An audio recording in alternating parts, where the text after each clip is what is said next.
Karen Rolfe here, and today I'm going to do my best to answer the question, how do you know if your horse is happy? It's a great question, right? In the dressage rule book, it actually says that the object of dressage is the development of the horse into a happy athlete. So I'm going to do my best to try to figure out, how do we know if our horse is a happy athlete or simply a happy horse? Now, I'm going to be dancing around the subject. This is not a straight line kind of answer. So I'm going to float some ideas and some ways that I think about things in order to come up with my best guess for what my horse is feeling. I think determining happiness is hard enough with other humans and even ourselves, right? So with our horses and animals, I think the first thing I need to do is to admit to myself that I am always taking a best guess about how they're actually feeling and what they're experiencing. It's not just about ear position or body posture or even heart rate. Horses can have their ears forward when they're terrified, and they can seem, quiet and calm when they're actually frozen or in learned helplessness. And some horses can look downright miserable when they're simply hanging out or concentrating or during, activity. And I think we can understand this from a human perspective. I mean, there is such a thing as resting bee, I won't say the word, resting bee face, right? And, look at the faces of human athletes doing an activity that they love to do, but in that moment of exertion, Google photographs of sprinters, during the act of the race. Like it can look like they're experiencing anguish if you look at just their faces. I also know that my own heart rate can go up. My heart can be pounding out of my chest sometimes when I'm about to do something that I'm actually really excited to do, when I'm positively, revved up a bit. So it does get complicated. I think happiness is something we need to feel, right? We can look for clues. You can, see, okay, this muscle is tense or their body posture is here or there. And that's definitely pieces of the puzzle that we need to not ignore. But I think we need to take in the whole picture. It's a feeling. So here's the tricky part. We want to trust our feelings and feel stuff, but we want to be careful not to project what we think that they're feeling or project our own stuff onto them. And this is why it's a nuanced subject. So I know for myself that the more I clear my own mind from judgments and expectations and assumptions, then the more present I am in the moment. And I think the more present I am in the moment, the better a chance I have at actually feeling what's actually happening. And then maybe I can be better able to read or take that best guess at what's actually going on with my horse. So like so many things with excellent horsemanship, it's not just techniques and knowledge, right? We've got to be there in the moment with our horse. Even if you're skilled, everybody has days, right? So it's that constant practice of dropping into this moment so you can really feel what's going on. So combination of that and then looking at evidence. I also know when it comes to feelings that not only will my mood or feeling at the time affect my interpretation of how the animal feels, it's also going to affect how the animal feels, right? So you've probably noticed this. You walk into a room, somebody just had a fight, and you're like, whoa, right? You feel it. Or you walk into a room and somebody just has this really happy vibe, you're going to start to feel happy. So as we're assessing our horses and thinking about our horses' happiness, we can't take ourselves completely out of the situation, because as soon as we're there in their presence, stuff is changing, right? It's a flow back and forth. So bottom line, one of my strongest beliefs is that if we are here wondering how to create a happy horse, it has to start with ourselves. I'll say for me personally, if I want my horse happy, I shift my attention on myself first. I say, well, I better figure out how to make myself happy. I need to recognize that process for myself first. All right, so here's some of these random thoughts that I'm going to use to dance around the subject. One thing that I've talked a lot about, if you've been in my camp for very long in Dressage Naturally Land, is my Happy Athlete Training Scale. So this is, it kind of shows the prioritization that I have and how important happiness is.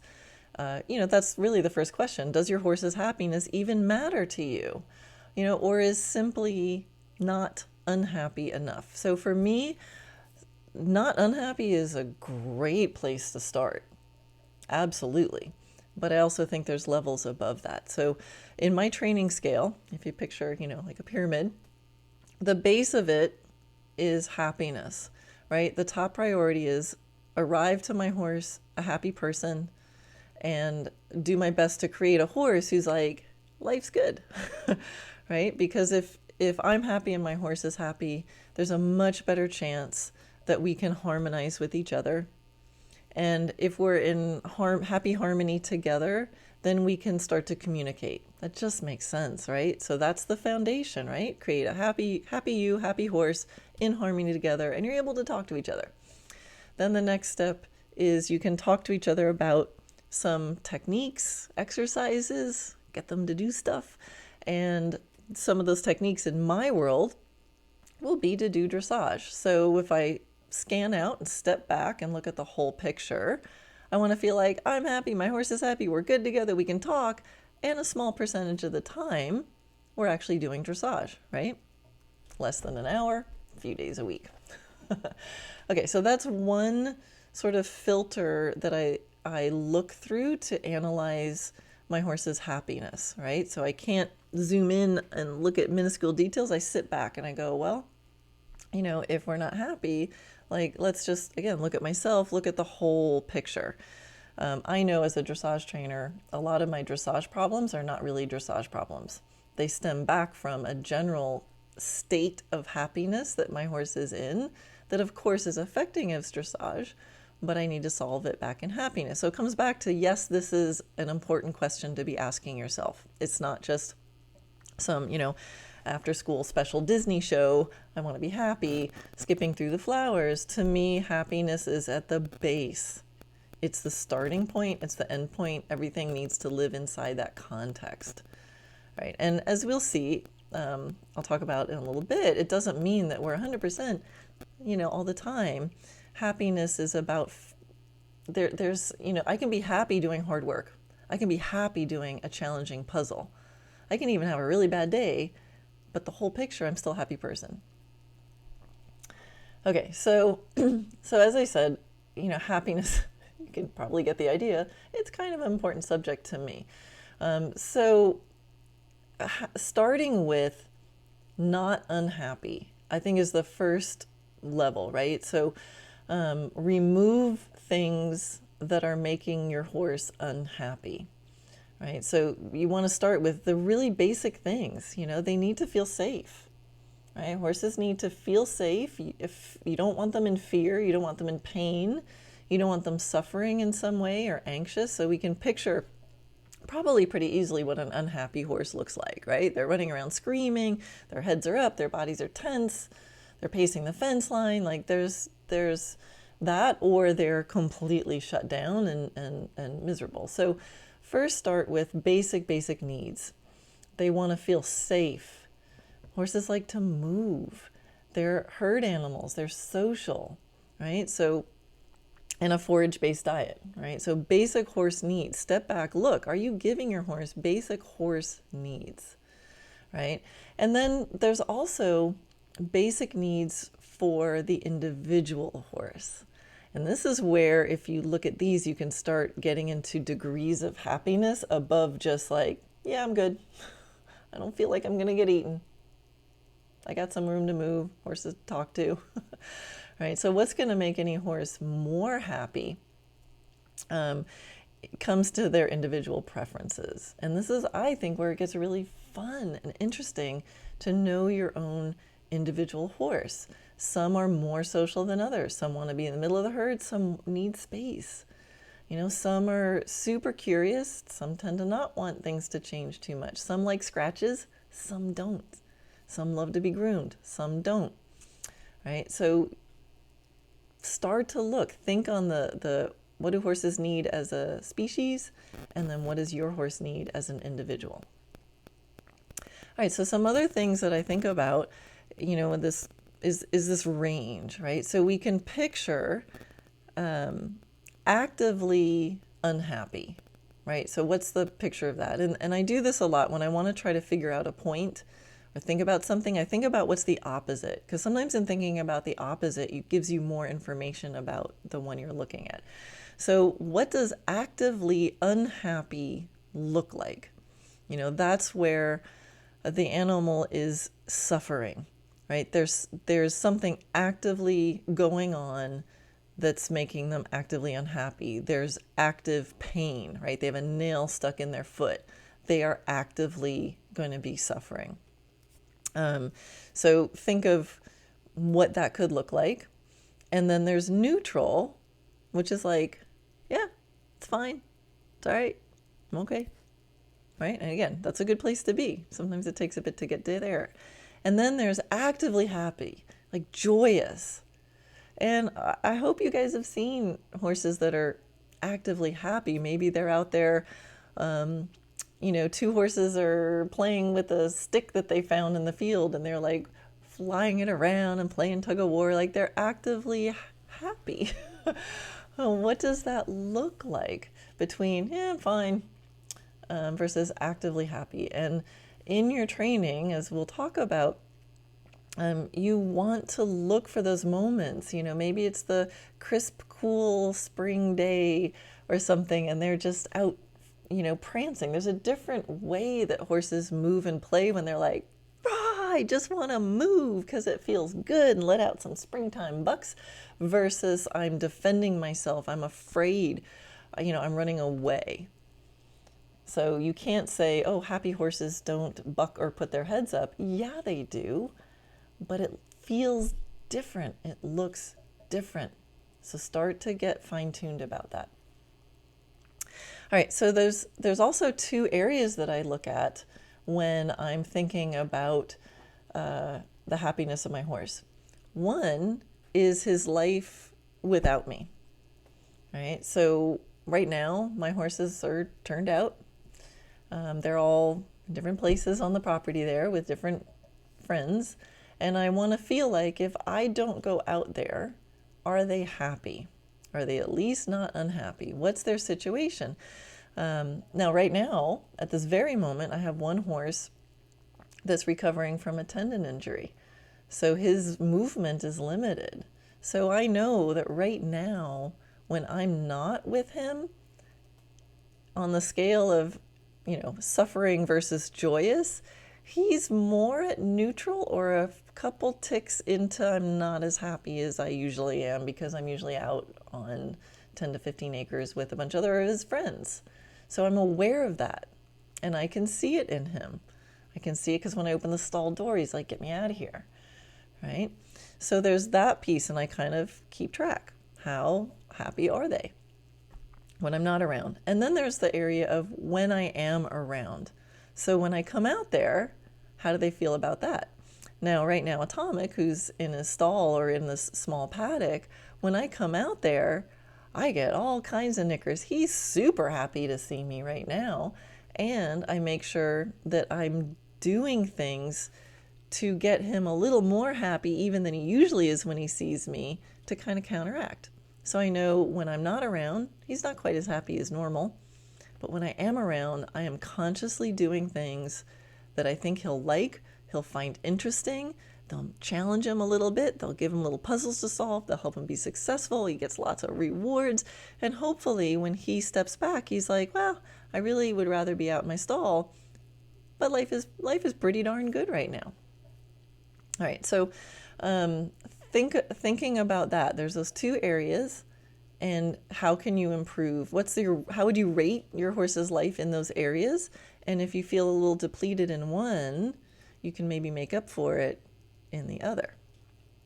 So, the reality is somewhere between the extreme end of suffering, I hope, and the extreme area of life is a complete Disney movie 24/7, 365.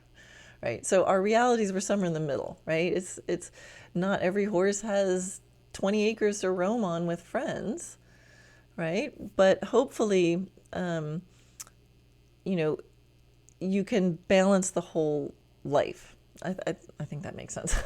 I felt myself ramble. I looked at my notes and it threw me off.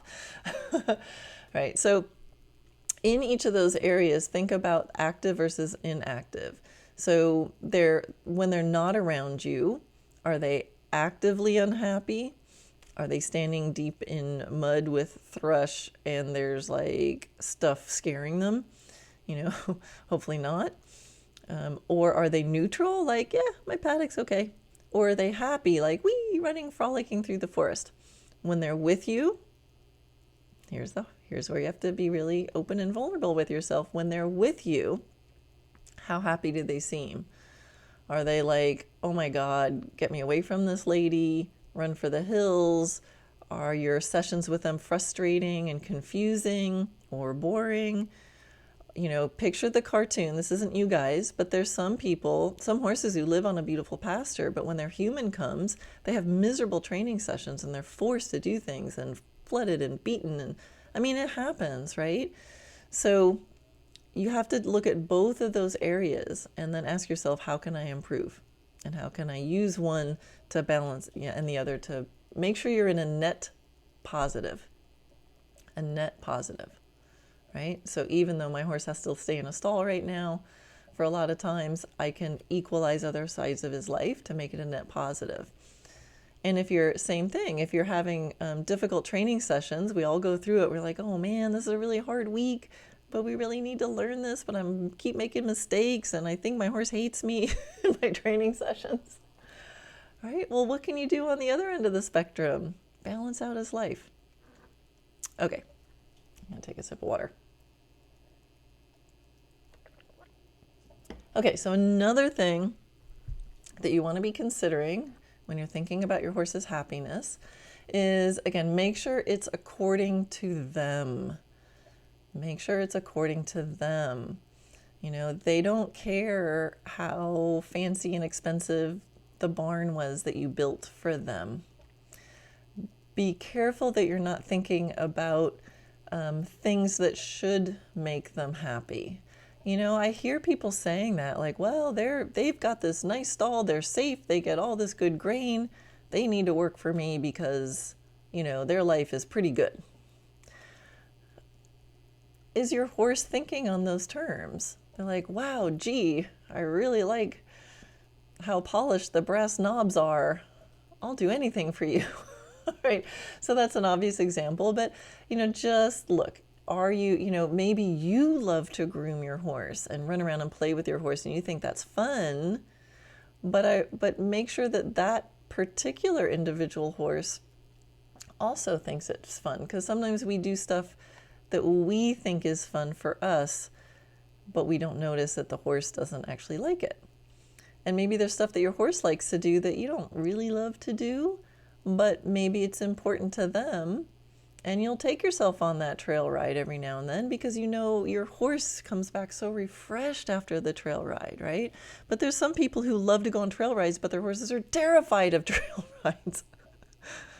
So it ends up not being, but you think a horse should like a trail ride, but some horses don't. And some people don't like trail rides. So that horse never gets to go off the property. So again, if everything's working, keep doing what you're doing. But if you want to try to improve your horse's happiness, these are the areas you need to look at. So one little tool I use with myself and that can maybe help you is I think about if my horse wrote a book today, right now. My horse just came out with a book and the title of the book is My Life with Karen. Ask yourself right now, what kind of book would that be? What popped into your head? Would it be like, ugh, a tragedy? Or, ooh, how I escaped from my hostage? Or would it be a comedy? Or would it be like a empowering success story? Right? So just whatever popped into your head, make note of that. And so the thing is with a book, My Life with Karen, I know that there's going to be chapters in there that might sound like, that was hard. Or, ooh, what was she thinking? Or, that's a crazy lady. What the heck was that about? But, those might be individual chapters or paragraphs in the book. But I want the whole book to be basically a nice story, a happy story, right? My Life with Karen is really cool and interesting and fun and sometimes a little weird and crazy. But it's basically a happy story. So try that tool with yourself. Okay, so how do we know if they're happy? Number one, they don't seem unhappy, right? Again, good place to start. Are there signs of unhappiness? They don't want to participate. So for me, this is a big one. My horses, when they seem happy, like in the positive scale, from not unhappy, from neutral to like, hey, I'm pretty happy, they're like meeting me at the gate. They're like, ooh, ooh, here she comes. They want to be around. I hold up the bridle and they put it on. I go on the mounting block and they swing over to make it easier for me to get on. They participate. They want to participate. When my horses seem happy, they also seem curious. They tend to investigate stuff. And they'll show me what they want to investigate. They're like, what's that? Right? And I let them do it. So tied into that is that they're looking for solutions. So I kind of make a deal with my horses of whenever there's some sort of pressure or puzzle, there's always an answer that they can do where they're going to feel successful, right? Whether if just at the least they can get the pressure to turn off, and at the most they find an answer and then they get paid really well for it. They get big rewards. So they know that when there's a situation that's not quite right or uncomfortable, they're like, what could I be doing here? Right? And I think that's really, really important for training, because in training, we're presenting problems and solutions to our horses, and I want a horse that's trying to figure it out, that's offering stuff. Now, the flip side of that is my horses have big personalities and they express them. So you have to be ready for that part. Part of wanting a horse that's interactive and like, hey, what's that? Hey, what are we doing? Yep, I'll go there. Nope, I don't want to go there. Is we're going to find out when they don't want to go there. And we're going to find out, we're going to see some of their ideas for solving a puzzle that might not at first be what we want. But then they'll figure it out, which is ultimately what I want. So looking for solutions, they don't seem unhappy, they want to participate, they show signs of curiosity, they're looking for solutions, they're trying stuff out, and they feel happy to be around. Again, just that dropping in the moment. They feel good. So here's the thing, like what I talked about with the finding solutions, I feel it's important to give my horses freedom to be able to make choices and to show me what their choice is. It's my game to cause them to want to choose the things that I'm suggesting. That's the game. That's for me the game of training.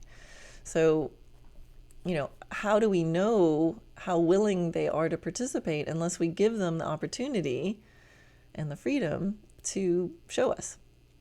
So with horses, I think we have to balance that idea with the need to control them. Because the way we keep horses in our world, we do need to control them. We're going to lead them here. We're going to ride in open spaces and next to roads. And, to keep horses safe in the way that we tend to keep them, they need to be able to follow a feel. They need to relax inside boundaries and follow feels. Absolutely. I need to be able to control. I need you here. I need you to not run off across that street right now. I need you to be okay with this fence line, right? So absolutely, we need to be able to control. But once we know we can control, I want to practice giving them a lot of freedom and choice. And That's something that I would tempt you guys to go look at in your existing situations. Are there ways to give your horses more opportunities to have freedom and choice and keep it safe and still keep them safe? Okay. So I thought with all this talk, this already hopefully given you something, we got to look at like, what is happiness anyway? What is it? For me, happiness and harmony are really closely related. So when your mind is at peace, you're happy. The definition of happiness has an element of contentment with it. Yeah, I'm happy with that. I'm happy with that. I'm okay with that. It's good. It's contentment, right? It's like I don't need anything more. Yep, that works. But there's also, in the word happy, there's a willing component, right? Oh, I'd be happy to do that. I'm willing to do that. So it's this, I'm okay right here with the way things are. Yeah, I'm happy with that. I'm content. And I'm also have this idea of eagerness. I love this quote by Gandhi, Mahatma Gandhi. And he said, happiness is when what you think, what you say, and what you do are all in harmony. So the harmony, happiness connection there, right? And I think that quote really works with our horses, right? Because I think horses really want to know, what am I supposed to be doing? Where am I supposed to be? And that they feel sure when they get there. Like, you want me to go there? Here? Yes, thank you. Got it. I think that kind of dialogue with our horse helps keep them happy. So the clearer we are, the more we make sense to our horse on the inside and out, the more our intentions and body languages match, the better it is for our horses. They understand, oh, she's feeling this and looking like this. That makes sense, right? When we're not thinking one thing and saying and doing another to them. So when you give a horse freedom and choice, it's easier to see how happy they are to do things, right? How willing they are. Yeah, I'm happy to do that. Or they're like, well, no. So, the example of you go to catch your horse, he can either stand there and let you go up and put the halter on. That's okay, right? That's pretty good. Or he can see you coming and go, I'm out of here. Not so happy to see you. Or he can be like, ooh, here comes Karen. Let me trot up and meet her halfway. That would be more happy. So if you think happy, willing, how happy or willing were they to do that? And so you can look at that. So the more, in catching, in bridling, and doing liberty work with your horses, when you climb up in the mounting block, do they move away, let you put the mounting block near them so you can climb on, or do they see the mounting block and swing over so it's really easy for you to get on? My horses get to live in the main area of my property where the barn is during the days when I'm out there. And my horse Ovation, if I don't ride him, I usually ride him first. And on the days I don't, often when I come in with the other horses, I keep finding him in the grooming stall. He's like, aren't I going next? He's got 15 to 25 acres to roam on in that moment. And I find him in the grooming stall. He's free. And he'll do that. And if he keeps doing that, I might actually end up doing something with him that day, even though it's his day off. Solana loves showers. How do I know she loves showers? Not just because she stands still and tolerates very politely like a good girl, but because when I'm giving other horses showers and she's loose, she'll actually duck under the cross ties and run in there and put herself in like two kids in a bathtub. I know she loves showers because she ducks in and does that. And the way I play with my horses, the other ones are okay. They're okay with it. It's safe because I've set myself up that way. And if it's not, I see her coming and I avoid that. All right, so those are just examples. So where in your life can you give your horse some freedom and choice?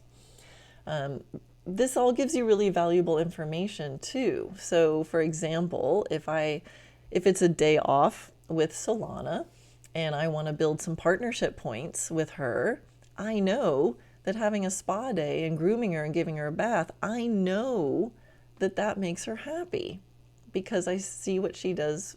I see how she wants to do it. Another horse, like Natia, she could care less. I might get happy giving her a bath and a grooming session, but it's not doing anything for her. She's neutral. She doesn't not like it. She'll stand there at liberty. She doesn't run away, but she doesn't go, oh yay, a bath, right? So look for what your horse is like. You know, some horses want to be playing with other horses. Some horses want to be away, right? So sometimes the best thing you can do to build partnership is to give them space. Other horses want to be talked to.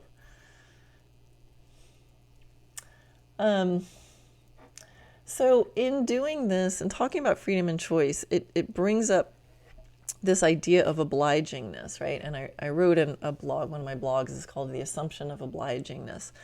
So how much do you assume in your interactions with your horse that they are supposed to do stuff for you? You know, this the control dynamic, right? Is your picture of a successful training that your horse just allows you to move them wherever you want? Or is the picture that you ask, they do, you give feedback, adapt, and then the horse offers it? And there's different, I kind of do a blend, right? Because there is a feeling in dressage of this, you know, giving of their mind and body and you know, submissiveness in the best sense of that word. There's a little bit of like allowing me to move them. But if we get stuck in that, I've met so many horses when they come to me in training from not this kind of training where they're compliant in allowing me to direct them, but they're kind of dead in the water if I don't direct them. They don't supply anything in the positive scale, right? They just let me move them instead of participating in it. So kind of look at how much control do you have over the horse? How controlled is their environment versus how much, again, freedom and choice. So this new horse I got in, Teo, he was kept in a stall, and then his turnout, I'm going to put that in quotes, was a 40 by 40 sand space. So his life went from the stall sometimes to a 40 foot by 40 foot outside space to the arena. That was it. That was his world. And when he first came here, I found he felt safe and comfortable in the stall. In the paddock, he would go out for a little bit, then he'd like buck and run and play and start to get a little anxious. And he's like, I need to be back in my stall. And so during the weaning process to help him understand, you know, feel okay being turned out like a normal horse, he would have a stall and then a paddock, and the paddock was kind of split in two. So then I could open up part of the paddock and he could get to this other paddock. And it was really interesting because at first he would stand in a stall or he'd go out in the paddock for a while and then it would be stall time again. And there was one evening when I was out there and I started to see this shift where he was just really calmly walking. He'd go in his stall and then like a minute later he'd be out in the paddock, and then he'd walk over to the other side of the paddock around the fence. And then he'd come back to this paddock, then he'd go back out to that paddock, then he'd go in the stall. And it was like real within just minutes. And I just was watching him, and it wasn't like he was pacing the fence line, but it was kind of like, I got the sense that he was like, I can go here. I think I'm going to go over there. You know what? I'm going to go over here. No, I'm going to go back over there. And it felt like he was just testing out. He's like, wow, I have some choices here. And it was really cool to see him start to think, I can decide, and then I can go act on that decision. And it's sort of unbelievable that he did not have that opportunity before to even have, he could stand different directions in a stall, but that's it. So like there's a horse who had so little opportunities for choice and freedom. And he feels like a much happier horse now. Okay, so that really is connected to my definition of what successful training is. Successful training is the horse understands what to do and he has an opportunity to offer what has been asked of him. So that opportunity to offer is really tied in. It puts the responsibility on me to be clear and to be motivating. It gives them a feeling of control over their experience. They participate. So let me see. Yeah, I just wanted to say one thing about the submission, because it doesn't mean my horses are a free-for-all, right? There is a degree of this letting go in dressage, this like allowing me to ride their bodies, but it's really much more like a dance. And, you know, think about the difference for you as a human to be asked to dance versus being forced to dance. Just picture that. Someone invites, you say yes, and you allow them to move you. Is much different than someone grabbing you and pushing you around. Even if they have really skilled pushing you around, it's going to feel different. So I would imagine I would be much happier being invited to dance and saying yes than to just be danced. Okay. So that's, you know, that's the relationship, right? If it's a person asking you to dance that you have a relationship with, that you know, like, and trust, it's also going to feel really different, right, than someone you don't know or don't trust, right? So it comes again down to the relationship. All right. So I'm going to start winding it up here. I know I've been going for a long time, but this is such a huge subject. So back to the object of dressage and clues for how do you know if your horse is happy? It's actually built into that definition of the object of dressage according to the rule book. Because it says the object of dressage is the development of the horse into a happy athlete through harmonious education, resulting in a horse that's calm, loose, supple, and flexible, but also confident, attentive, and keen, thus achieving perfect understanding with his rider. There's so much in there, in that definition of dressage that we've just talked about. Calm, education, harmonious education, not strong control. A horse that's calm, loose, supple, and flexible, right? Happy horses have a swagger. They're loose through their bodies, right? And fear, confusion, feelings of helplessness and boredom work against that. Horses who are in fear, confusion, learned helplessness, or boredom are not loose, supple, and flexible in their bodies, just as they're walking around the pasture even. Confident, curiosity and confidence are tied together. Attentive, ooh, what are you saying? But you can be attentive to things that are fearful, that are scaring you too. But that's why it's the confidence, the calmness. And what's keenness? Keenness is willing to participate. Like, ooh, let's do it. Let's do it. I'm happy to do that. Yep, I'm on it. Right? So it's all built in there. Perfect understanding. Happiness and understanding go together.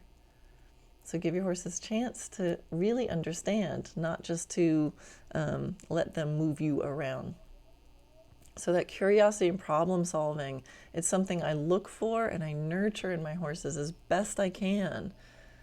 A horse that's unhappy and resigned or in learned helplessness is not a happy horse. So training also requires that they try new things, right? I said that before. So curiosity, problem solving, trying one thing, oop, that didn't work, let's try another, that kind of thinking. I don't know how you train a horse that's not thinking like that. They got to be looking for the answers. What else could I do? Right? Because horses that are checked out or afraid, they don't explore and they don't experiment. They just fight, or they freeze, or they run away. So we want to build that consistency, have consistency that builds confidence but doesn't get boring or controlling, and add variety that builds mental engagement and enriches the experience, but without it being really random. You don't know how many horses are led from their stall, led with a tight lead rope, to the lunging ring or the riding arena, ridden with short reins, led back to the thing, put on cross ties, led back to their stall with a tight lead rope, back into the stall. It's hard to imagine that being as happy as they could be. So now, being happy is not about giving them a life with no challenges, right? So training can really enrich a horse's experience. Train in a way that they know the answer and they feel proud to do it. That's why I use so many what I call silly horse tricks. Because when a horse puts his foot in put your foot in the bucket, they put the foot in the bucket, they like, I nailed it. And we give them cookies. I know what they feel like when they're like, nailed it. Right? I use tricks like that and a lot of positive reinforcement so that I and the horse know what it feels like to be 100% successful, beyond a shadow of a doubt. I know I did it. And hopefully then that can help when I'm talking about things like increasing the amount of bend or cadence in their half pass. I want them to be able to get just as excited about that, which they don't really inherently understand why the heck I'm doing that. But I know there's lots of time in their lives I can go get the ball, and they run and kick the ball, and like everybody's happy. We all are feeling proud about our work, and proud and successful. So if you think that maybe your horse may not be happy, here's what I do. I contemplate, again, big picture. Do they feel safe? Is there fear? Is he comfortable? Is something hurting him? Is he bored? Is he anxious? Is he confused? Is he lonely? Does he need more time alone? How can I improve these things when I'm not there, when I am there? How can I change things to make things less actively unhappy in his life? How can I change things to make things more actively happy? Where can I give him freedom and choice? How can I motivate my horse so he wants to participate with me more and he's happier to see me? How can I nurture curiosity? How can I create opportunities to allow curiosity? How can I figure out what my horse likes? How do I give him more of that? All really great questions to ask yourself. And again, remember that book, My Life with Karen. So if you think about your horse's book, My Life with, fill in your name. And if it wasn't positive, you're like, oh boy, that was a tragedy. Then quickly ask yourself, what needs to change? What are the chapters that aren't positive? What are they? Quick. What's he going to say? What doesn't he like? So whatever popped in your mind, write it down, trust it, and then just look. How can I make that a little more towards neutral or add degrees of happiness? So here's the bottom line. After all of this, and you're probably going, oh my God. If your intention is that you want your horse to be happy, and you do just even a little bit to try to be in this moment with your horse, your best guess about all this is going to be a great guess, right? Because there are a lot of people who never really think about this. Really, there are. There are people who are like, I don't really think about my horse's happiness. So if you're still listening to this, rambling, how long has it been? Oh my goodness. If you're still listening to this, you do care about your horse's happiness. So the next time you think about your horse, and especially the next time you're out there with your horse, just look at him, picture him, take a deep breath, and just say to yourself, like, I want you to be happy. How can I help? And you'll get your answers, and I know you're going to do your best. So anyway, I hope that helps. I hope that brings you a little more happiness or helps you find ways to make your horse a little happier. All right. Be here, be happy, be your best.